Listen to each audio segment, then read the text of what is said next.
Today, I'm going to discuss the phenomena of kids and young adults going back to school this fall. And this really falls into two categories. One, there are kids with type 1 diabetes who are going off to college, and they have their own set of risks and concerns. And the second are parents with diabetes who have kids, younger kids, that are going back to school. And there's a lot of concern about what's the right approach, both for people without diabetes, but in particular for people who either have diabetes or have someone in their family with diabetes. So first of all, the facts are that what we've learned from the research on COVID-19 is that people who have well-controlled diabetes, an A1C of around 7 or less, tend to not necessarily do worse if they develop COVID-19. Now, there are other risk factors that can be in the mix. So things that worsen outcomes include factors such as obesity, cardiovascular disease, hypertension, renal disease. These are all comorbidities that make the risk higher. And obviously age. But if you have a young, healthy individual, say under the age of 50, with an A1C of 7 or less, and they don't have any other comorbidities, that person is probably not at higher risk for doing badly with COVID-19 than anybody else, except the fact that particularly people with type 1 diabetes can develop ketosis if they stop eating or drinking fluids. And with COVID-19, people really often don't feel like eating or drinking as much, particularly if they lose their sense of taste and smell. So people with type 1 diabetes need to be sure to be able to test their ketones and have that accessible to them. So let's start with the college-age kid with type 1 diabetes. Well, obviously we want our kids to go to college and have the whole college experience, but I'd prefer that college kids not get COVID-19. So simple precautions are important. Obviously, having a dorm room to oneself, not living in a place where there are lots of other people that could increase the risk of exposure, not going to parties, and all those things that are easy to say but hard to get young people to do necessarily. So you need to prepare your kid in college. And so, as I said, they need to have urine ketone test strips. They should have carbohydrate-containing fluids on hand, whatever they like, Pedialyte, Gatorade, whatever. They should have all of that available.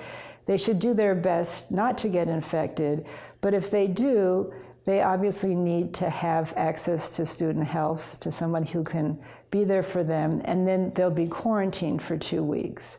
Now, during this quarantine period, a lot of the parents I know want to race to be near their child who's off to college. Well, of course, they really can't be with their child who's now quarantined with COVID-19.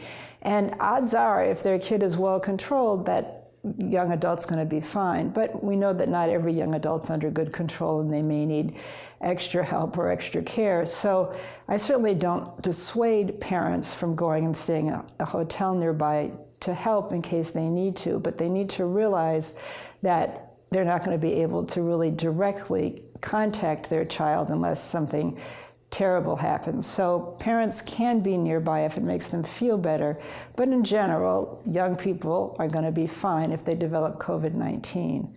Another consideration, though, is that when these college kids come home, they may need to quarantine for up to 14 days before they interact with other family members.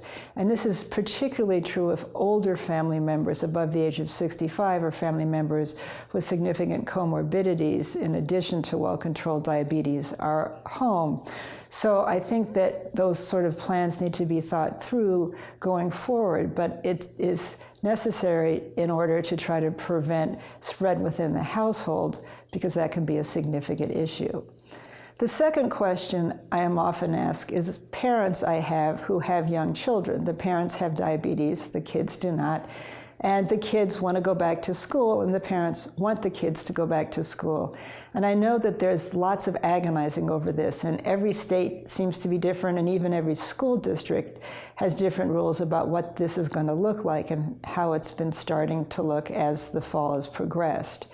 And again, I think each family needs to assess the risk, and each person with diabetes needs to assess their own risk. And again, if somebody's well controlled, lacks those comorbidities that I discussed earlier, it's probably okay to slightly increase their risk of getting COVID-19 by sending their child back to school, but obviously to try to do the things that one can do to prevent the spread of COVID-19. But it will increase the risk. So every family needs to think about what's best for their family, what's best for their kid. And then if there are people older in the family, that they need to be in some way segregated so that they're not likely to increase their risk for getting COVID-19. So I think it's a family decision, but a lot of my families are having their kids go back to school in some way or another. And I do think it's safe, even though it does increase the risk slightly. I think that for many individuals, it's a reasonable decision. Now, one thing that is absolute for all families is to go and get the flu shot, because everybody should have the flu shot this year, and frankly should be up to date on all of their vaccines in order to reduce the risk of getting other illnesses in addition to COVID-19. So basically, think about your own family situation, think about your own individual risk if you're the person with diabetes and what other comorbidities you might have. Be prepared with fluids, insulin, ketone test strips, whatever you need in order to quarantine to keep safe and healthy, and then get your flu shots. And I hope that that keeps you safe and you do well. Thank you very much.